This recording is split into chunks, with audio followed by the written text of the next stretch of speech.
Bueno, pues este es el equipo que adquirimos, es el Xiaomi 12. Yo lo encontré en Mercado Libre. Vamos a remover estas dos etiquetas que tiene en la caja para poder acceder al equipo. Esta es la versión de 128 GB de almacenamiento y 8 GB de RAM. Tiene el procesador de Snapdragon 8 generación 1. También otra característica importante es que es un equipo pequeño, es de 6.28 pulgadas de pantalla y pues en realidad se puede manipular con una mano.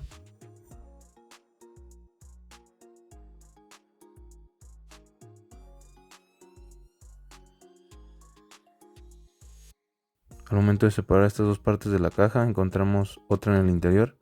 Esta tiene una cejita en la parte de arriba.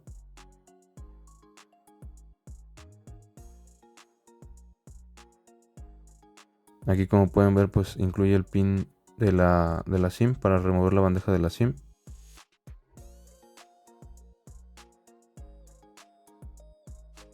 También tiene 3 manuales y pues la funda o la carcasa.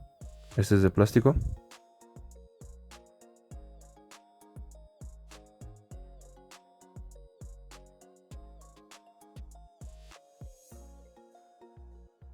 Después de este lado tenemos el equipo. Ahí, como pueden ver, tiene 3 cámaras y pues aquí nos dice algunas de las características. Pues los 50 megapíxeles en la cámara principal, el procesador que ya les mencionaba, también el display y pues también la carga de 67 watts que es rápida. Aquí tenemos el cargador también incluido, solo ocupamos la clavija para convertirla.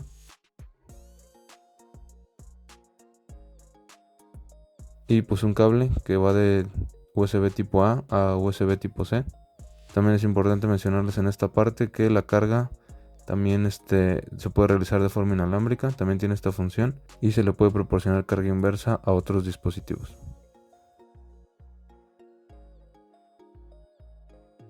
Le vamos a quitar la envoltura. Este equipo, en cuanto al sonido, se encuentra firmado por Harman Kardon y pues también podemos ver que tiene un protector ya integrado en pantalla. Vamos a iniciar el equipo para comprobar que todo esté en orden.